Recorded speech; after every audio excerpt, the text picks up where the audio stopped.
So for those of you over on TikTok, if you want to come over to YouTube, my YouTube is Anthony Hyland, Hyland. Anthony is spelled exactly how it sounds. You can dial live here. Oh wow, that's crazy. I guess you can dial in some places, but Okay. nonetheless, thank you for pulling up, Mr. Jace Williams. It's an honor to be here.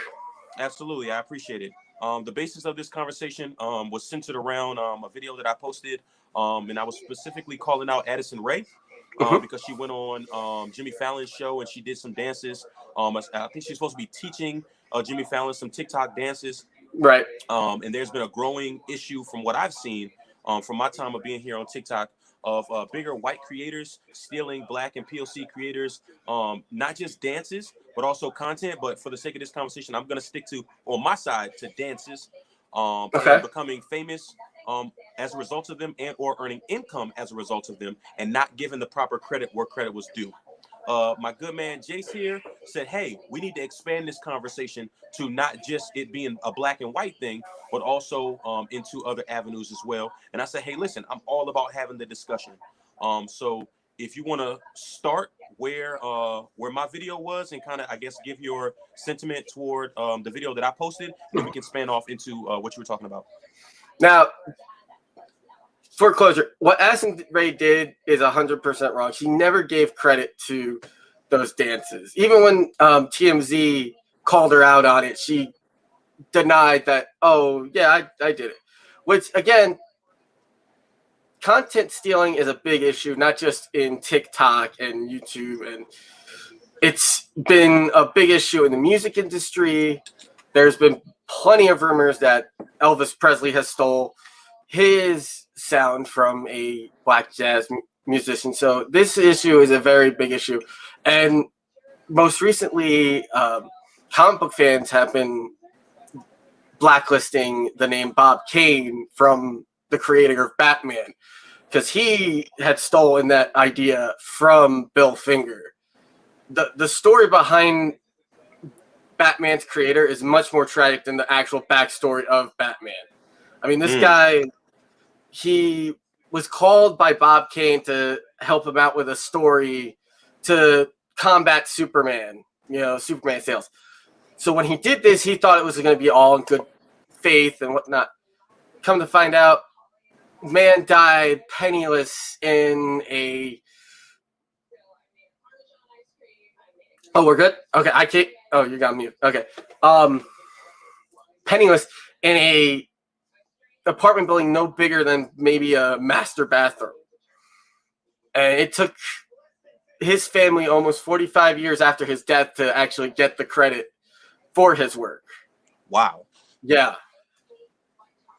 Yeah, so, I didn't know. I definitely did not know that. My notifications are going off like crazy. That's why I keep looking over. But yeah, so in the context of what I was talking about, there's been this growing trend that I've seen, and more specifically, I'm not sure if you're familiar with the sound, and it's just like the guy he'd be like, yeah, I can take you there. Yeah, and he starts bouncing, right? The white guy. So there are a lot of people right now calling him out for stealing their content, literally word for word. And that, to me, what people don't realize is that, for example, and this is not a dick measuring contest. Just for sake of context, how many followers do you have? I just dropped that. Just over 6,000. Okay, so just over 6,000. So I think we can fairly assume that if you at 6,000 followers post content, right, and it does moderately well, and by moderately well, let's say it does 10 to 20,000 views, right, and me with 1.1 million take your content idea and post it on my page, and let's just say I do 50,000 views. My video has now done 5 times what your video has done, and it's your original idea.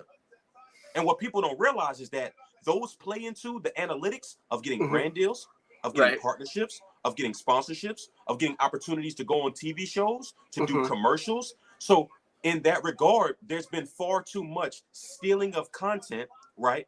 And then also too, he's threatening messages to the original creator to stop calling him out. Exactly. And these people, they're not holding themselves accountable. You know what I mean? And apparently this guy is sending threatening messages to the individuals that are calling him out on TikTok.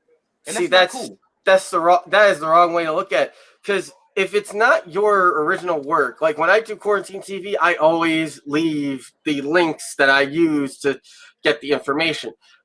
If you're giving the credit where credit is due, then yeah, that's fine. But if you're just gonna sit there and go, oh well, no, this is my stuff. I made this whole thing. Like you said, if you had taken one of my videos and rebranded it and said it was your thing, yeah, I'd be pretty angry about it.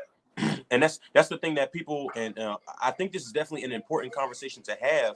Like, you have to copyright everything now, and really and truly, they're time stamped, and that's what people don't realize. That's how people are getting called out, because they're time stamped. And this is another thing too, and this is for the viewers listening. This is something that I dealt with when I had a smaller platform, and I would even say, compared to the people that I network with, I have a moderately sized platform, because a lot of the people that I have, you know, they're 5 million, 10 million, 15 million, whatever the case may be, right? When you, let's say I do a dance, right? I don't typically do dances on my page, but if I hit like a milestone or something, I'll do a dance. Right. If you scroll through the sound of that video, 9 times out of 10, you're going to see the same person consistently tagged in these people's videos. It'll either explicitly say dance credits or DC with a colon and with that person's username. That is paying homage to the original person that did the dance. And the point that we've all tried to get across is that, and I think you hit the nail right on the head, people take an individual's idea and they'll put it into a context that, as if it's their original thought, right? So now we get into intellectual property, right? If it's time stamped, it's so much easier to call people out on. It's so much easier to say that you didn't think about this before I did it, and you literally, these people are literally being called out. When we say in 4K, I'm talking about word for word, every caption for caption, word for word. And to me, it's a matter of integrity, and it's a matter of just saying, you know what, I'm gonna give credit where credit is due. Now, you have some people, and if you look at my platform, I've done this specifically this way because some days I just don't feel like creating content. So you'll see me duet heavy one day. That's the day that I'm gonna have a lot of stuff going on. I might be at work later. You know what I mean? So now I'm boosting somebody else. Whereby, if I'm doing someone's dance, if I'm taking someone's skit, if I'm going on somebody's TV show, at the core basis of things, you must give credit. You must give credit. Absolutely. It's more of the. We got something doing. Hold on. It seems as if when people get to that level of notoriety, they no longer want to create their own content. They take the work of others because they know that they can get away with it. But can you really? See, the problem is people think that's the easy way out, and it's not. Because perfect example of actually explaining that is the comedian Carlos Mencia. I don't know if you ever heard of him. He actually stole comedians that were trying to get up in the ranks. The story behind it, I'm pretty sure if you've seen Joe Rogan's podcast, he stated the story so many times. He went to the Laugh Factory the day of their open mic to find 3 individuals to have him open for. Right. Well, next day he was going to tell the owner, hey, listen, this is the 3 people I'm going to have. He started hearing one of the comedians joke word for word from Carlos Mencia, and he jumped on stage and just, I wouldn't say destroy him physically, but he definitely had some choice words to him.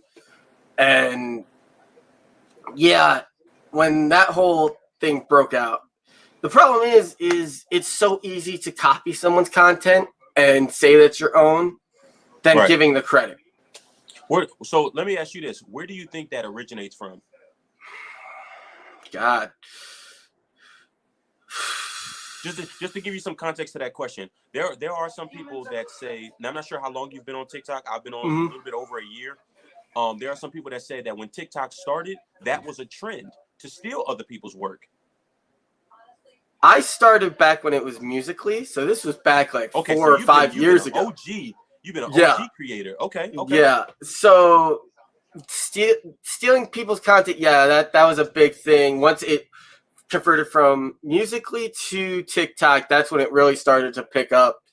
Because the original idea was you took a sound and it had it at the bottom, the credit at the bottom, and you made a video out of that sound.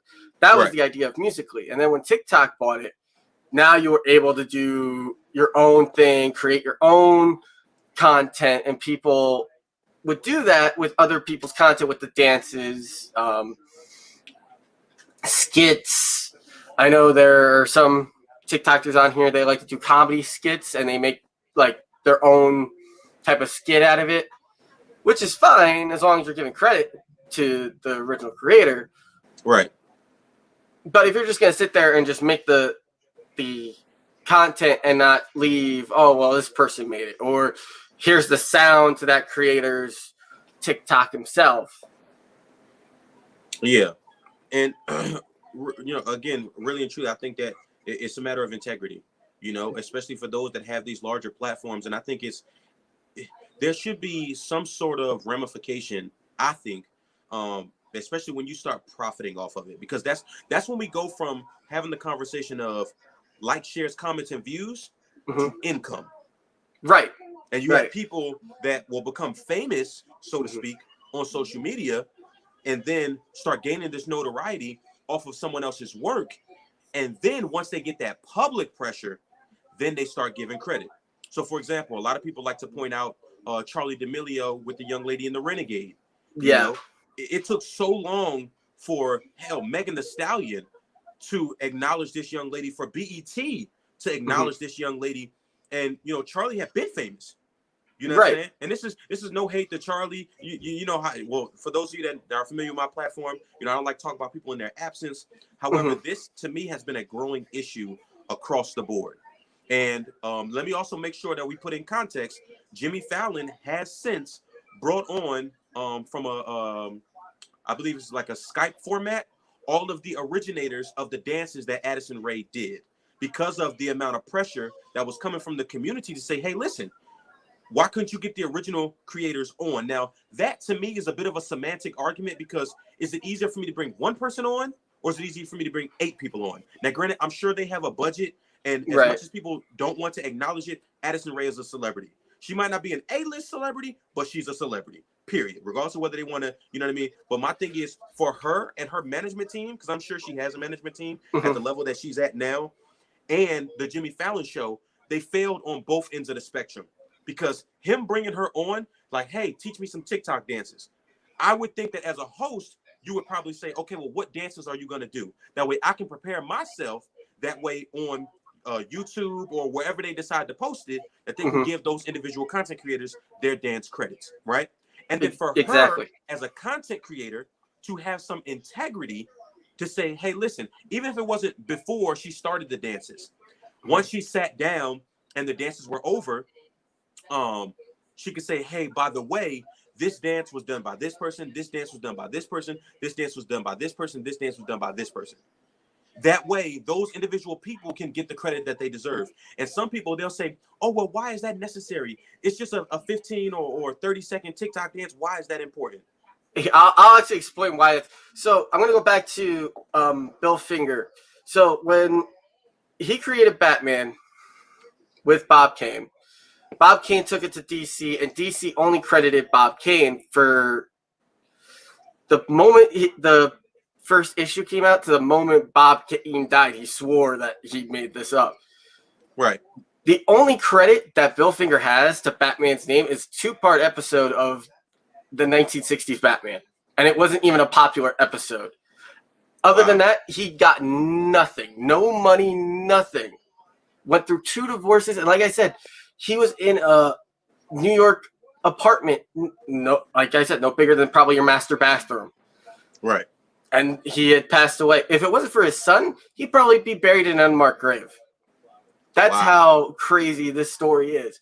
And the reason why I'm so passionate about this issue is because I don't want to see anyone go through the same thing he went through. Because now the giant mistake has happened, and his family now gets credit and gets his revenue, but it's too late. It's too late now for the mistake to be drawn out. So even if the reason of giving the credit, even after the fact that you did it, is even better. I mean, I've heard rumors that Robert Williams at certain times, because he's an improv comedian, he would accidentally blurt out someone else's content, but literally the night after, a check would be sent to the creator for $2,000 or some type of amount for that.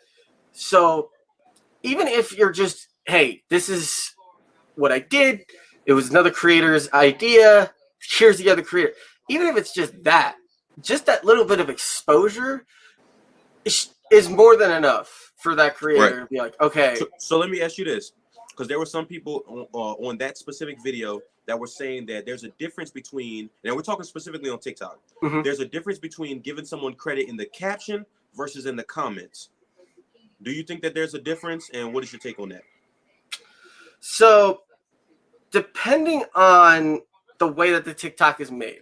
So let's say if it's we'll go back to the Addison Rae thing, where if you're just doing the exact dance of that person's TikTok with the same song, that I would put in the caption. But if it's the same dance with a different, see, that's a hard thing, because even then I would still put it in the caption. I wouldn't even put it in the comments, because even in the comments, some people don't even read the comments, so they're going to look at that as if, that's their work. So that's a tough question to answer about that. And sometimes, and I talked a little bit about this earlier, when my platform was building, it was a little bit more difficult for me. And I'm gonna be honest, part of it was, I don't want to necessarily say laziness, but it's like not knowing back then what I know now. And like I said, I don't dance that often on TikTok. So finding those content creators, sometimes it was difficult, because to me, if a dance like first comes out, and like a lot of people are doing it and they're not giving it, and I think that's the divide where the giving the credit part takes hold, because you'll have people at the top of a sound and then they won't be given no credit. Or you'll have the people that will upload and then re-upload a video under a certain sound, but they'll re-upload it under. So for example, if I do, let's say, the Savage dance, right? And I upload it under the Savage sound, it's going to get lost in the sauce of that sound. Right. Now, if I take it down and then re-upload it, now the video holds that music. So now it becomes my original sound and nobody else's. To whereby some people think that I'm the creator of that dance because it's my original sound. So you have some people that would do that. However, I truly do believe that it's much more important, I guess, to contextualize my sentiment, to give credit in the caption, because as a bigger content creator, I've learned that if you want to get something to become a top comment as the content creator, you got to comment it as soon as you post your video. And then you have to hope that people are going to like that comment. That way it becomes a top comment, whereby giving that credit oftentimes comes once that video has gone viral. And now, once that video has gone viral, your comment in the comment section, I'm going to be honest with you. Sometimes I get thousands of comments. I'm going to keep it all the way 100 with you, bro. I don't read all of them comments. I don't. I try to it's hard to keep up with them. 60 to 70%, and even that's a stretch. You know what I mean? And if not comments back on them, at least like them. You know what I mean? Just to show the people that, took that time, especially those that type them long paragraphs, you know what I'm saying? Say, hey, I saw your comment, you know what I mean? Either I agree or I disagree, whatever the case may be. So in this, what I feel is that as a content creator, especially bigger content creator, we have to do our due diligence to ensure that we're combing through these sounds to find who the originators of these dances are. And at this point, because it's become such a pervasive issue, more people are tagging those individuals. So all you literally got to do is click that sound, scroll all the way to the top for who's going most viral under that sound. And I will say, go through the first 3, 6, 9, 12, 15. I'll say the first 18 videos. And 9 times out of 10, you're going to see the same person consistently tagged. And then you're going to know, and then you can go over to their page and see that they originated this dance. And then some of them, depending on how viral the dance is, they'll put it in their bio. Originator of the track star, originator of what's the other young lady? She did the Cardi B dance. If it's the up dance, You know what I mean? Right. Stuff like that. So as bigger content creators, we have to do our due diligence to make sure that we're tagging these people, like you said, especially in, yes, it's up. Oh, what's up, Courtney? In the caption, because again, things get lost in the sauce in the comments sometimes. And again, if you're not commenting as soon as you post, which again would beg the question that if you can comment dance credits as soon as you post the video in your comment section for it to become a top comment, then why could you put it in the caption? That's the issue right there. And you brought up the idea of taking someone else's sound, deleting it. Like I have all of my videos on here. Yeah. So if I really wanted to, yeah, I could re-upload them, but it would be under a different sound, which is a different copyright breaking law altogether, because now you're taking someone else's sound and using it as your own. Right. And YouTube's also fighting that. I have that issue a lot when I do my gaming channel. I have to actually stay away from Lego because I put the music all the way down, but it's the cutscenes that still have that music in the background that gets me that copyright strike or that copyright claim. So you got to be careful with these certain things. Yeah, you can still give the credit under the description, but with TikTok, you have to do it in the I guess in the caption. The caption. Thank you. Yeah. Are you a streamer as well? I'm a little bit. I've started doing Twitch not too long ago, so I wouldn't call myself a streamer. Is that issue? I mean, I know that's more so live. In terms of, you know, whatever it is that you decide to play, whether it be or just have a podcast. I'm not sure what games you play. Is that an issue over on Twitch? For music wise, yeah, it is a big issue because Twitch really is cracking down on people using copyrighted music. Even I've heard rumors of people using their own music that's on their label, and they'd still get their Twitch streams suspended because they're using some. Wow. It's all about who owns the music and who has the rights to use it. So it's a difficult idea to use. But if you're going to use someone else's like sound, you got to give them credit. You can't just, oh, well, it's not working now because everyone else is using it, I'm going to re-upload. Right. If you're going to do that, then post in the caption that where you got it from. Because if, let's say that artist sees that thing and goes, wait a minute, they're not using my sound, they could turn around and go, well, now I'm just going to sue them because now they're making money off of my work. Right. And that makes a bigger problem because a copyright lawsuit, it can go from thousands to millions of dollars. Right. So what about the people that don't have those resources to sue? How do you think, what are some things that you think they can do to, I guess, bring awareness to, I guess, the theft of their content? They need to speak out. Perfect example. Again, I know I keep going back to Bill Finger, but the way that it's okay. They got him to get his rights back. The author of My Friend Bill, I think it's called, it's My Friend Bill, which was his biography. The author actually paid up front for his family to fight this. And when a bunch of Kevin Smith, I know Kevin Conroy, they all donated to help the cause. But if you want help with that, you need to speak up and say something. You can't just let it sit there and be, oh, they took my content, I can't go after them. Right. Sue. I mean, there are some lawyers that will gladly take the case and take the money after they win, but most lawyers, they want money up front too, especially with a copyright lawsuit, because that's a hard thing to fight. Exactly, especially for a lot of people, which is why these bigger content creators literally making money from the dances and only after the outrage give credit. And that right there is my main point. It's one thing if it's just over on TikTok. Right. That in and of itself, and we already agreed that it's a matter of integrity, right? Make sure you tag these people, give them the credit that they deserve, right? Now we jump into, and you talked a little bit about this with your Batman example. Now we're talking about you literally profiting off of someone else's ideas. Now let's also, and this just kind of came into my mind, the creator fund.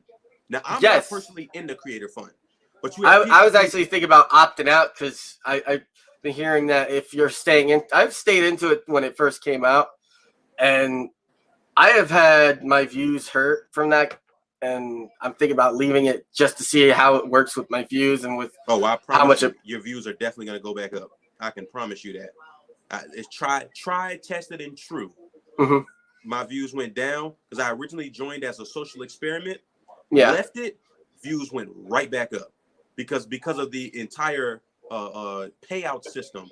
There are some people who videos would do a certain amount of numbers as it's climbing, and then just stop. Just automatically stop. You know what I mean? I got a video right now going viral, one of my Nerf videos, and it stopped at like 1.1. I looked today, it was at like 3 point something. And I'm like, sheesh. You know what I mean? So different times people engage with your content. But in terms of people profiting off of other people's content, that to me is where that's where my biggest frustration comes in at. Now, granted, I definitely have an issue with it on TikTok, especially with people not having the integrity to tag these people. But now you're literally, to me, that's a different level of lack of integrity. That to me is just outright facetious behavior. You know what I mean? Because you are literally earning income off of someone else's work. I'm a writer, so we call that plagiarism. That's exactly it.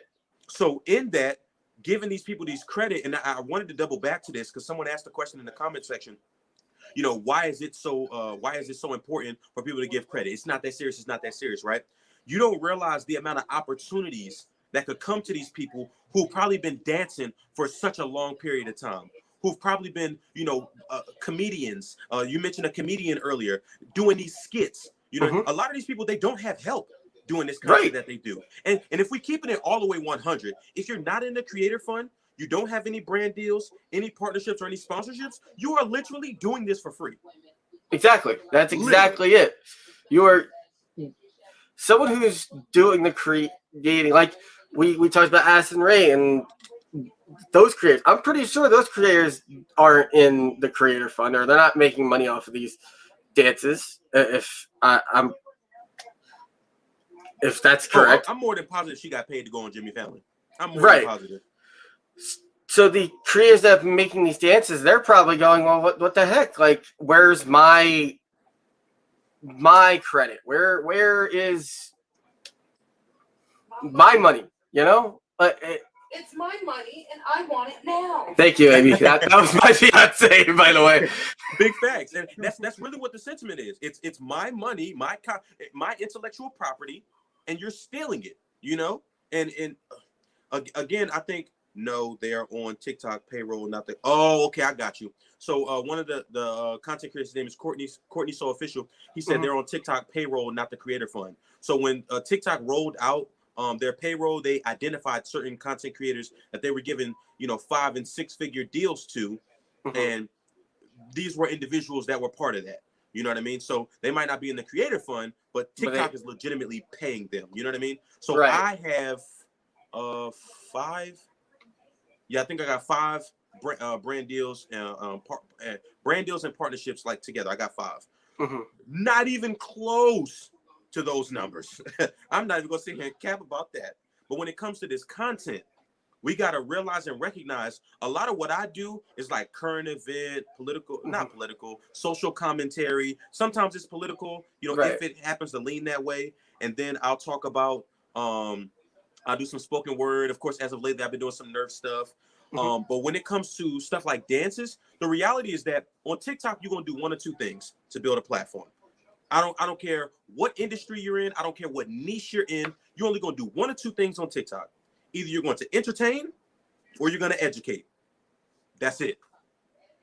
That's really about it. And if you've found a way in such a profound way to merge the two, oh, you're a beast.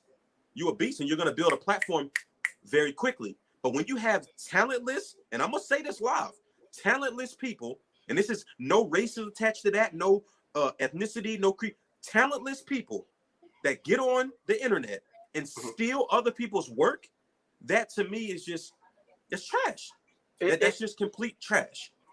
It is. It really comes down to, like you said, integrity, and they literally sell their. Yeah, I actually like Noel's comment right there. With they sell their integrity with views and money. Yeah, it's more of the fact that you as a creator have created something, and someone turns around and not only takes your idea and copies it exactly and makes a profit, a bigger profit than you did. Right. And yeah, going back to the whole racial thing, yeah, it is a bigger problem with content stealing, because, like I said, I brought up the idea of Elvis Presley with his rumors that he had stolen jazz artists' music and revamped it for himself. It's a lot harder when it's someone else's work that's smaller to get that recognition than someone who's a big name like yourself and Addison Rae. It's easy for you guys to get that quick buck because you're already in the spotlight. For creators like me, who's still climbing up the ladder. Absolutely, and thank you for coming on, bro. No, thank you for inviting me. This is an issue. Like I said, this is an issue that I'm passionate about. When I first heard about it and read the book about Bill Finger, I was heartbroken because as a kid, I was always known that Bob Kane made Batman. And when I read the book and did my own research and went digging myself down the rabbit hole, it came out to a lot less that he had done for the creation of Batman compared to what Bill Finger did to the creation of Batman. And to me, I felt lied to. I felt heartbroken for Bill Finger because, again, he wound up to be the one that had the more tragic backstory than Batman did. Right. What 100%. Now, what are some things that you think the original content creator can do, I guess, right off the muscle? Go lay down. Right off the muscle, I guess, to make it known that they are. Do you think it's because some people I've seen, they put it in their caption. I'm sorry, their bio, and you have some people who they'll spam like people's comments when they do the dance and don't give the credit. What do you think some of the best ways that content creators can go about, I guess, getting that credit that they deserve? So the best way, and especially for TikTok, the best way would be to make a video and call them out on a video. Blow them up and be like, hey, you took my idea. Now, where's my credit? You have to speak up about it. You can't just sit there and go, well, I'm going to go and do it in the comments. No, if you do it in the comments, like you said, it's going to get hidden. It's not going to be blown up. If you want something done or you want to speak up, you got to do it through a video. You can't just have someone go, well, they took my idea. I'm just going to write about it or block that. No, you have to make it known. You have to put yourself out there like you did as a creator to get that credit. Right. And then legally,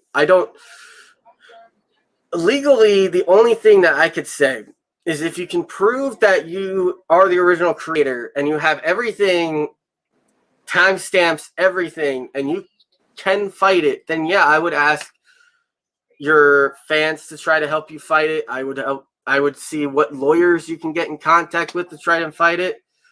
But other than that, you got to speak up and make your voice heard. Absolutely. And I think we talked a little bit about this earlier, about the people that might not have the funds to sue somebody. You know what I mean? 'Cause people don't realize you can't just say, I'm going to sue somebody and it just happened. Life don't work like that. You got to hire a lawyer. Like you said, some lawyers, they want their money up front.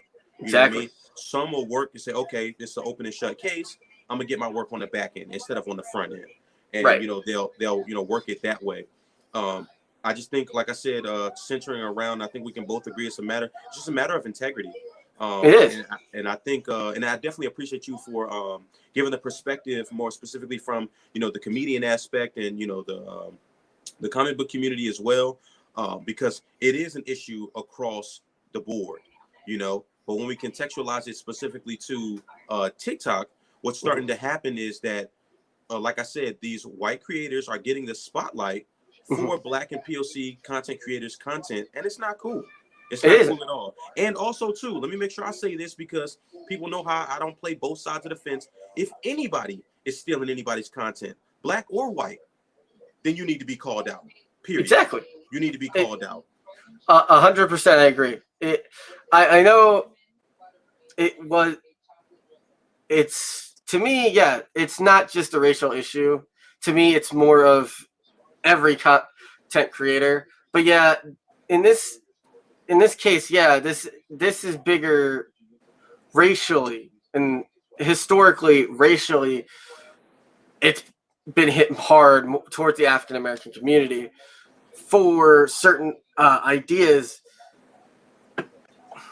Like I said, the best example I can give you is King of Rock and Roll took most of his work from a jazz musician. No, he took it from multiple. Right. Multiple jazz musicians and multiple. I think that part of the reason that these original creators don't fight it is because But it wasn't just all these this. bigger creators. And Noel, thank you for mentioning that because that is very intimidating, to be honest, especially when you're going after these people. I'm gonna be honest with you. These bigger verified creators, and I can actually speak to that.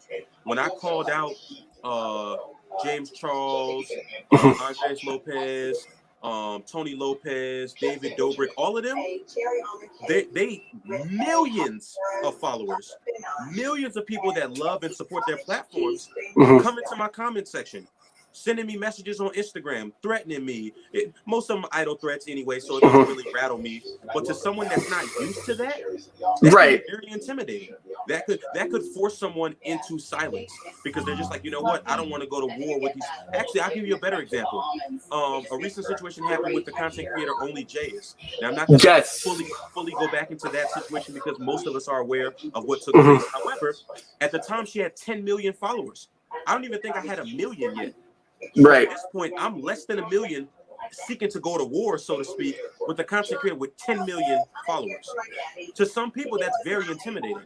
However, when you got truth on your side, now granted, this is a little out of context to stealing of someone's content, but more so going after that person for something that they've done to hold them accountable.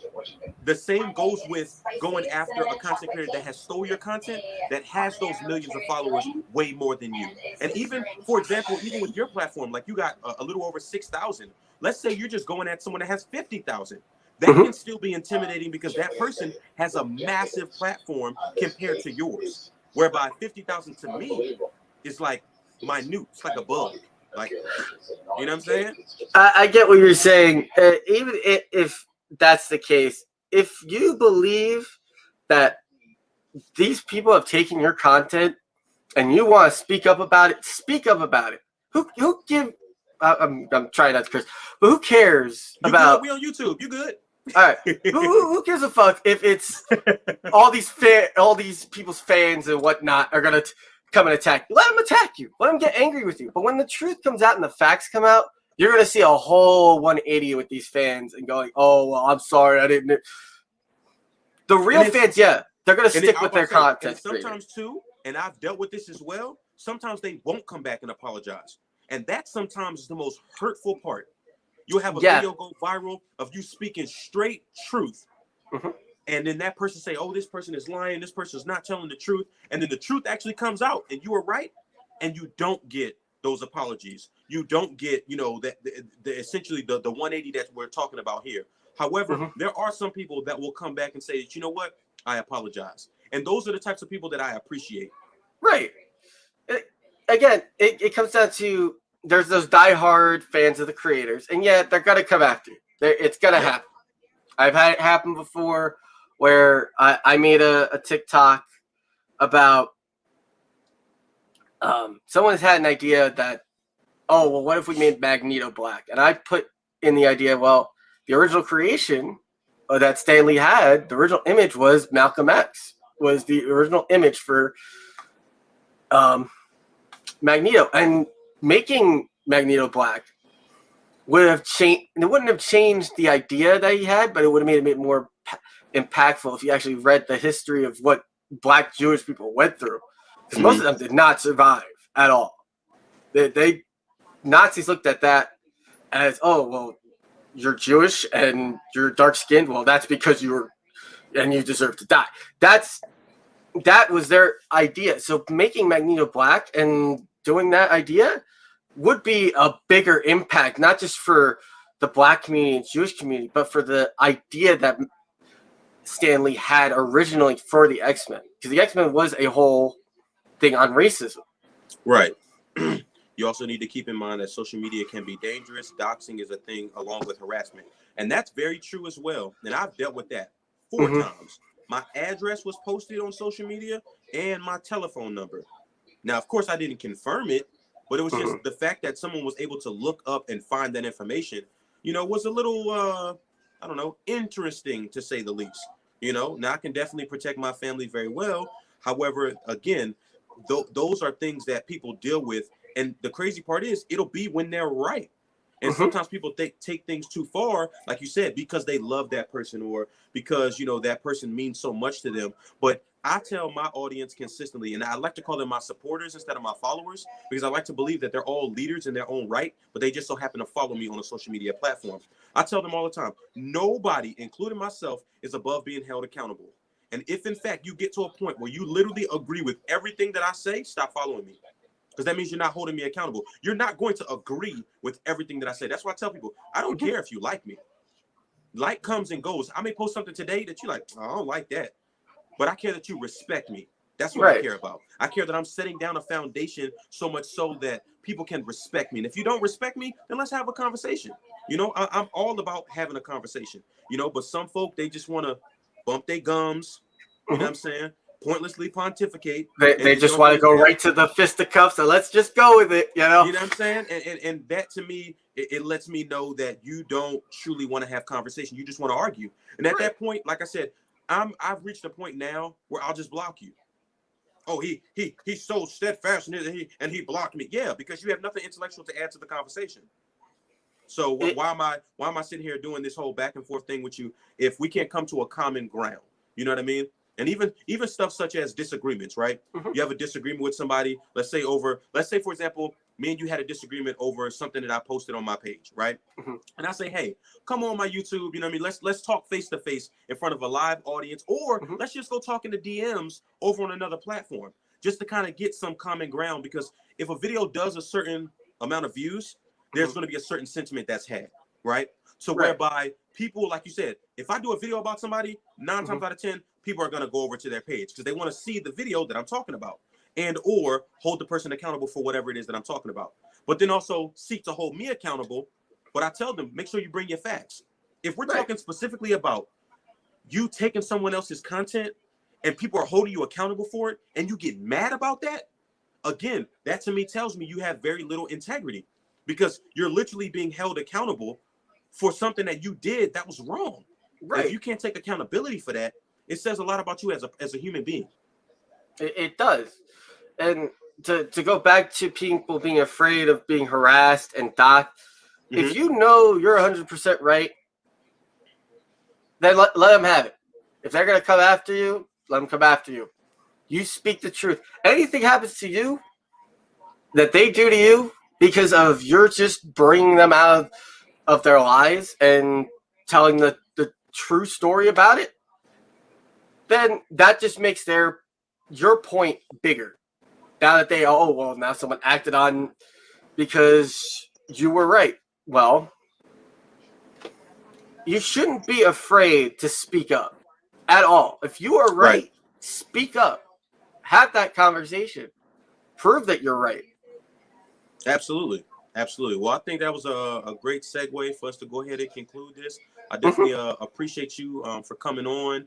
I think this is a great conversation, and I hope those that watch this after we've concluded that you gain some insight.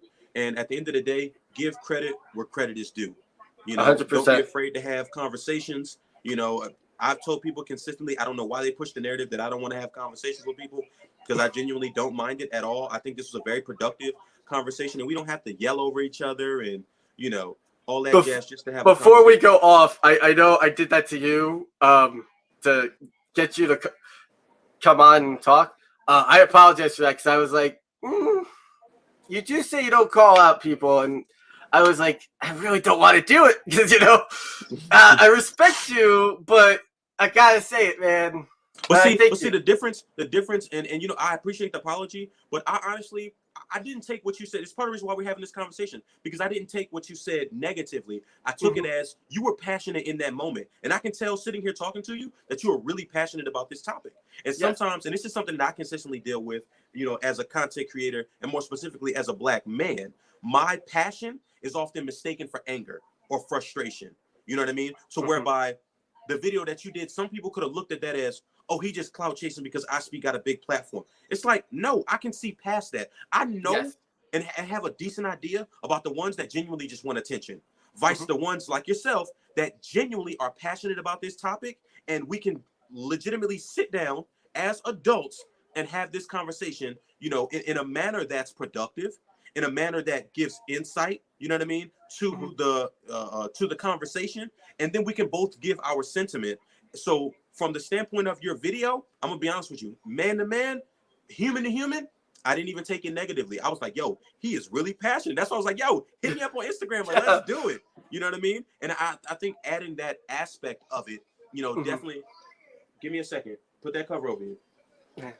Giving the added context of, you know, comedians, the comic book industry, and other streaming platforms of, you know, individuals genuinely taking other people's content. I think that context definitely needs to be added when having this conversation. Now, we definitely want to contextualize the original conversation, but also expanding it. And that's how I pretty much branded it, essentially, when talking about it, expanding the conversation to say, hey, this conversation is definitely one that needs to be had, but maybe we need to expand this out further just for me to just listen.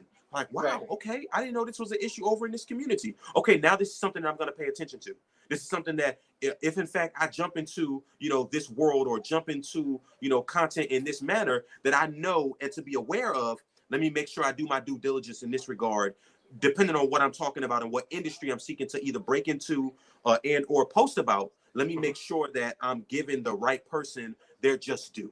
You know what I mean? So like I said, no apology necessary, man, but I definitely, to me, it speaks a lot to your character that you were able to acknowledge that. But I didn't take it negatively, what you said. I took it as my man was passionate. He was like, yo, I speak, buckle up. I'm like, oh. So yeah, man, I definitely appreciate it. Thank you. And I thank you for allowing me to be on your YouTube channel and on your live. Definitely. Tell the people where they can find you.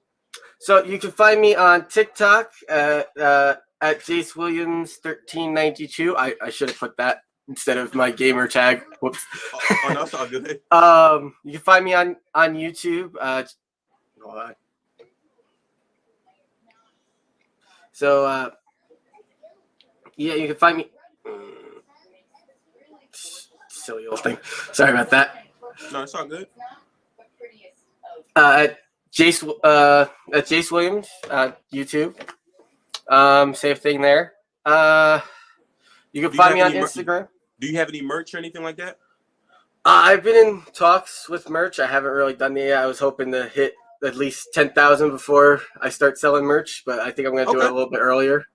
Okay, cool. So definitely make sure y'all go give him a follow. You can definitely follow me over on TikTok, Instagram, and Twitter at ISpeak1906. I'll make it very easy to find me.